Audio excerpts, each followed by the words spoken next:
अब ईरान से टक्कर पर ट्रंप का एक बड़ा पोस्ट आया है। अब मैं अच्छा आदमी नहीं रहा हूं, यह कह रहे डोनाल्ड ट्रंप। बेहतर होगा कि ईरान इस बात को समझ जाए। ट्रंप ने सोशल मीडिया पर इस पोस्ट को किया है। ईरान को डील करना नहीं आता है, यह कहते नजर आए ट्रंप। ईरान खुद को संभाल नहीं पा रहा है। और मनीष झा हमारे संवाददाता इसी खबर पर हमारे साथ फोन लाइन पर जुड़ गए। मनीष, जिस तरह की बयानबाजी दोनों मुल्कों की तरफ से, जिस तरह के पोस्ट आ रहे हैं, जिस तरह का एक्शन देखने को मिल रहा है, उससे एक बात तो साफ है कि अब यह सीजफायर की मियाद बहुत लंबी नहीं है, इसकी उम्र बहुत ज्यादा नहीं है। और डोनाल्ड ट्रंप का यह पोस्ट कि ईरान को डील करना नहीं आता और मैं अब अच्छा आदमी नहीं रहा, यह संकेत क्या दे रहा है? विपिन, पहली बात तो जो पोस्ट हम लोग दर्शकों को दिखा रहे हैं, अब आप सोचिए कि किसी भी देश का राष्ट्राध्यक्ष इस तरीके का पोस्ट करता है जिसमें आप हाथ में बंदूक लेकर हैं और पीछे में आपके जो एक्सप्लोजन के दृश्य हैं, तो इस तरह के एआई इमेज के साथ जब अमेरिका के राष्ट्रपति डोनाल्ड ट्रंप एक पोस्ट डालते हैं तो जाहिर है कि वो ट्रंप का भले ही स्टाइल हो, लेकिन पूरी दुनिया में उसे ठीक तरीके से नहीं लिया जा रहा। लेकिन हाँ, जो पोस्ट उन्होंने किया है और जिसकी भाषा और जो फोटोग्राफ है, उसके आधार पर दो बातें साफ है। पहली बात तो ये कि ईरान ने जो प्रपोजल दिया था प्रेसिडेंट ट्रंप को, उसे प्रेसिडेंट ट्रंप ने खारिज कर दिया है। ईरान ने कहा था कि पहले वो हॉर्मुज स्ट्रेट को खोल दे और अमेरिका ये गारंटी दे कि युद्ध नहीं करेंगे, तब तीसरे स्टेज में जाकर वो परमाणु कार्यक्रम पर कोई बात करेंगे। तो प्रेसिडेंट ट्रंप ने वो प्रस्ताव को खारिज कर दिया है और अब प्रेसिडेंट ट्रंप ये कहते हैं कि अब वो और अधिक अच्छे आदमी नहीं बनेंगे। मतलब अभी तक वो अच्छा आदमी बनकर सीज फायर के दरमियान वो इंतजार कर रहे थे कि ईरान जो है उनकी बात समझेगा और बातचीत के जरिए एक डील कर लेगा, लेकिन ईरान इसके लिए तैयार नहीं है। प्रेसिडेंट ट्रंप अपने पोस्ट में ये भी जताने की कोशिश में है कि किस तरीके से ईरान के जो लीडरशिप है वो एक बार में एक मत पर नहीं आ पा रही है। ठीक है। और लगातार प्रेसिडेंट ट्रंप ये बताने की कोशिश करते हैं कि आईआरजीसी और बाकी जो दूसरे लोग हैं उनके बीच में एक मत नहीं है, इसीलिए नेगोशिएशन नहीं हो रहा। बिल्कुल मनीष, और दो तरह के संदेश देने की कोशिश। एक तरफ ये माना जा रहा है कि ईरान पर दबाव बनाया जा रहा है और दूसरी तरफ संदेश ये भी कि इस सीजफायर की उम्र अब ज्यादा नहीं है, दोबारा अमेरिका ईरान पर हमला कर सकता है। बहुत शुक्रिया मनीष इस जानकारी के लिए। और अमेरिका के साथ युद्ध पर ईरान ने ऐलान किया है। अमेरिका के साथ युद्ध अभी खत्म हुआ ही नहीं है। ईरानी आर्मी के प्रवक्ता अकरा मीनिया की धमकी, यूएस ईरान के बीच अब भी युद्ध जैसे हालात हैं। जंग की आशंका के बीच हथियारों को हमने अपग्रेड कर दिया है। और ईरान की अमेरिका को चेतावनी, यह हमारा फाइनल युद्ध है, यह रिजाई कहते हुए नजर आ रहे हैं। ईरानी राष्ट्रीय सुरक्षा आयोग के प्रवक्ता है इब्राहिम रजाइम और उन्होंने यह धमकी दी है, हम कई सालों से अमेरिका से जंग लड़ते आए हैं और आगे भी लड़ते रहेंगे।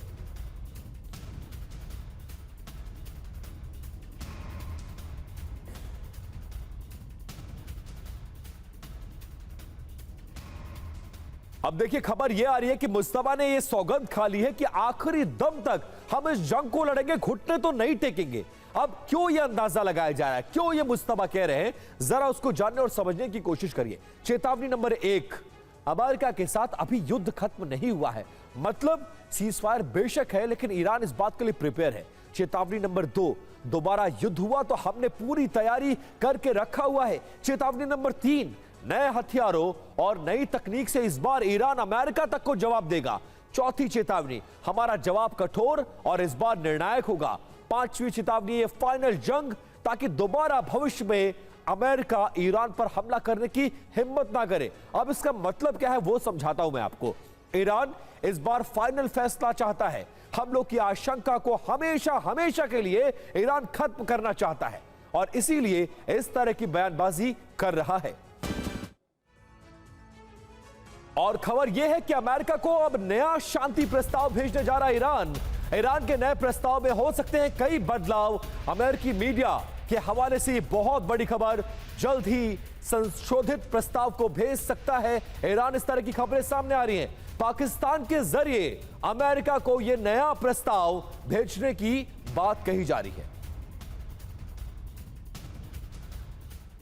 और ईरान पर ट्रंप का सबसे नया और चौंकाने वाला बयान, तबाह होने वाला है ईरान, यह दावा अमेरिका के राष्ट्रपति डोनाल्ड ट्रंप कर रहे हैं। ईरान चाहता है कि अमेरिका हॉर्मुज खोल दे, नेतृत्व की तलाश कर रहा है ईरान, और इस तरह इसके जरिए इन खबरों के पीछे एक इंफॉर्मेशन वॉर के तहत प्रेशर टैक्टिक्स भी है ट्रंप की, और इसीलिए लगातार वो एक तरफ सीज फायर की मियाद को बढ़ा रहे हैं और इस तरह के बयानों के जरिए ईरान पर दबाव बनाने की कोशिश कर रहे हैं।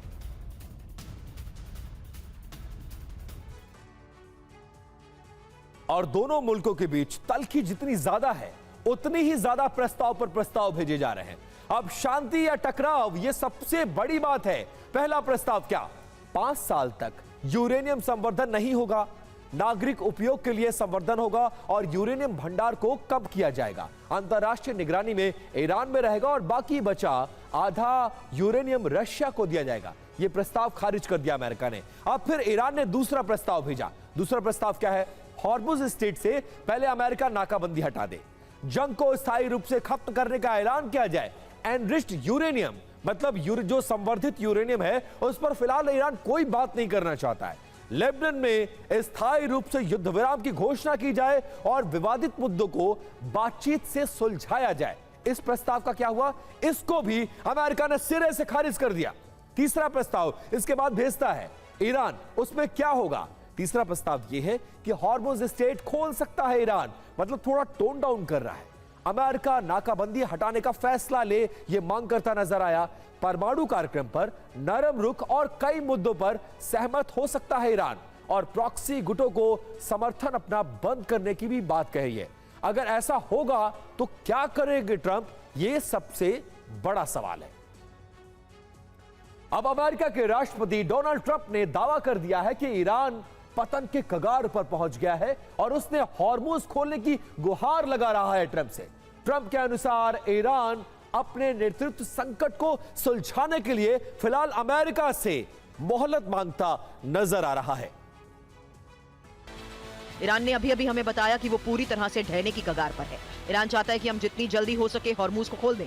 ईरान ये मोहलत इसलिए मांग रहा है ताकि वो अपने नेतृत्व से जुड़ी उलझन को सुलझा सके। इसमें मुख्य रूप से 3 शर्तें थी। पहली शर्त, अमेरिका इजरायल के साथ चल रहा युद्ध खत्म हो और आगे हमला न करने की गारंटी मिले। दूसरी शर्त, अमेरिका की समुद्री नाकेबंदी हटे, हॉर्मुज खोले और जहाजों की आवाजाही फिर से शुरू हो। सबसे आखिर में परमाणु कार्यक्रम, यूरेनियम संवर्धन जैसे विवादित मुद्दों पर बात हो। और इस बीच लेबनान में हिजबुल्लाह के सुरंग नेटवर्क का पर्दाफाश हुआ है। आईडीएफ ने 2 किलोमीटर लंबी सुरंग का पर्दाफाश किया है। दक्षिण लेबनान के कंतारा में 2 सुरंगें मिली हैं। सुरंग में बड़ी संख्या में इजरायली डिफेंस फोर्स ने हथियार बरामद किया, और ये तस्वीरें देखिए। जिन सुरंगों पर पहुंच गई है आईडीएफ, उनमें क्या क्या रखा हुआ था, क्या बरामद हुआ है, और उसकी तस्वीरें फिलहाल आपकी टेलीविजन स्क्रीन पर। और आईडीएफ ने अपनी इस कार्रवाई में हिजबुल्लाह के सुरंग नेटवर्क को तबाह कर दिया पूरी तरह से। 450 टन बारूद और 2 सुरंगें ध्वस्त। आईडीएफ ने 2 किलोमीटर लंबी सुरंग को तबाह करने का दावा किया है। सुरंग में रह रहे थे हिजबुल्लाह के लड़ाके। सुरंग नेटवर्क बनाने में ईरान भी शामिल है, यह दावा किया है इजराइल ने। और लेबनान में इजरायली हमले लगातार जारी हैं। लेबनान में सिविल डिफेंस के 3 जवानों की मौत हो गई है। सीज फायर के बावजूद आईडीएफ ने यह बमबारी की है, और दक्षिण लेबनान के मजदल जून में आईडीएफ लगातार स्ट्राइक कर रहा है। और अमेरिका के साथ वार्ता पर ईरान ने चेतावनी दी है कि संवर्धित यूरेनियम पर बात नहीं करेंगे हम। ईरानी असेंबली एक्सपर्ट अब्बास काबी का यह बड़ा बयान। संवर्धित यूरेनियम हमारा अधिकार है। अमेरिका से समझौते पर सर्वोच्च नेता की मंजूरी जरूरी है। और ऐसे में सवाल यह उठ रहा है कि क्या ईरान एटम बम बनाएगा? दूसरे दौर की वार्ता से पहले यह ईरान ने ऐलान कर दिया है कि संवर्धित यूरेनियम, जिस पर सबसे बड़ा गतिरोध बना हुआ है, फिलहाल अमेरिका से उस पर कोई बात नहीं होगी। संवर्धित यूरेनियम पर ईरान का पूरा अधिकार है, और अमेरिका से डील के लिए मुजतबा की मंजूरी जरूरी है, जो कि अभी वो अवेलेबल नहीं है। मुस्तफा की मंजूरी के बिना यह डील गैर कानूनी है। यह अब्बास काबी जो कि असेंबली ऑफ एक्सपर्ट के सदस्य हैं, उनकी तरफ से यह दावा किया गया है। और एक और बड़ी खबर, ईरान के यूरेनियम पर ट्रंप ने बड़ा बयान दिया है। ईरान के पास न्यूक्लियर वेपन नहीं हो सकते हैं। प्रिंस चार्ल्स भी मेरी बात से सहमत हैं। अमेरिका ने ईरान को इस युद्ध में हरा दिया है।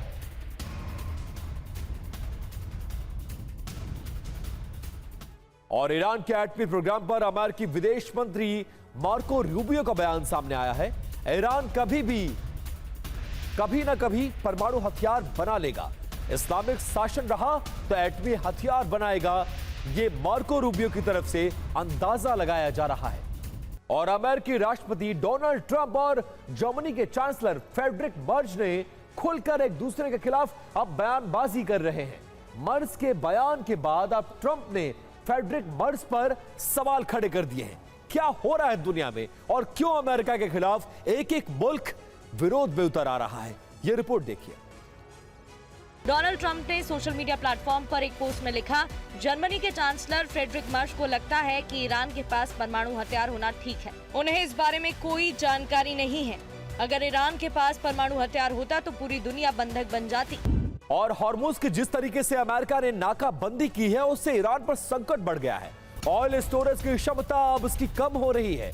12 दिन ही तेल भंडार कर सकता है ईरान, ऐसी खबरें सामने आ रही है। ईरान के तेल कुएं बंद होने के कगार पर पहुंच गए हैं और नाकाबंदी से ईरानी तेल निर्यात लगभग 70% कम हो गया है।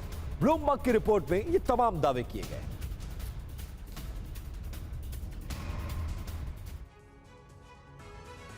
और सवाल यह कि क्या हॉर्मुज की नाकाबंदी के जरिए ईरान की मुश्किल बढ़ गई है, और यही तो चाहता है अमेरिका, जिसका अंदाजा लगाया जा रहा था। 16 दिन से ईरान और 12 दिन से और नाकाबंदी रही, और इस तरह की नाकाबंदी जारी रही तो तेल के कुएं बंद करने होंगे। 70% तेल निर्यात, ईरान के सारे ऑयल जो फैसिलिटीज हैं वो कम हो गई हैं, टैंकर फुल हो गए हैं, तेल कुएं बंद हुए तो दोबारा तेल उत्पादन प्रभावित होने से और शुरू करने में कई महीने लग जाएंगे। ईरान पर दबाव इससे बढ़ेगा और ब्लूमबर्ग इस तरह की रिपोर्ट्स फिलहाल रिपोर्ट कर रहा है। और अमेरिका दौरे पर गए किंग चार्ल्स ने इतिहास के पन्ने को पलटते हुए तीखा लेकिन बहुत मजेदार तंज कसा है। उन्होंने ट्रंप के यूरोप जर्मन वाले बयान पर उनके ही अंदाज में उनको पिंच किया। किंग चार्ल्स ने कहा कि अगर ब्रिटेन ना होता तो अमेरिका फ्रेंच बोल रहा होता।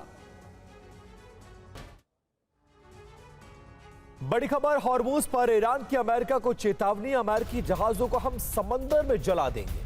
आईआरजीसी नेवी के कमांडर मोहम्मद अकबर जादे की धमकी, हमले का जवाब विध्वंसक तरीके से दिया जाएगा, हमारी ताकत का गलत अंदाजा ना लगाए अमेरिका। और ईरान यह कह रहा है कि हम अमेरिकी जहाजों को जला देंगे। आईआरजीसी ने नई चेतावनी दी है। समंदर में अमेरिका की सेना पर बड़े हमले करने की तैयारी कर रहा है अमेरिका। एयरक्राफ्ट कैरियर, युद्धपोत और शिप को जला देने की धमकी दे रहा है। अमेरिका पर हमले के लिए प्रॉक्सीज का इस्तेमाल कर सकता है ईरान। ये बात मोहम्मद अकबर जादे जो कि आईआरजीसी नेवी के कमांडर है उनकी तरफ से दिया गया है। अब देखिए, सवाल यह है कि वार्ता और धमकी एक साथ कैसे चल सकती है और क्या यही ईरान की रणनीति है, क्योंकि ईरानी सरकार वहां पर इस्लामिक शासन है और दो तरीके के बयान हैं। ईरानी सरकार यह कह रही है कि अमेरिका के साथ डील की कोशिश की गई है, जबकि इस्लामिक शासन यह कहता है कि युद्ध वाली भाषा का इस्तेमाल होना चाहिए। इसके साथ साथ ईरानी सरकार यह कह रही है कि अपनी शर्तों पर डील को किया जाएगा, इसका प्लान बनाया जाए, जबकि इस्लामिक शासन यह कहता है कि धमकी देकर दबाव बनाने की अमेरिका पर रणनीति हमारी होनी चाहिए। बड़ी बात क्या है, सरकार और इस्लामिक शासन में मतभेद की अटकलें साफ हैं और इसी का फायदा अमेरिका उठाना चाहता है। और आप समझ लीजिए कि दोनों मुल्कों में क्या चल रहा है। एक तरफ से यह अमेरिका दावा कर रहा है कि इस्लामिक सरकार और वहां की मौजूदा सरकार दोनों में कहीं ना कहीं कंफ्यूजन है और इसका फायदा फिलहाल अमेरिका उठाना चाहता है।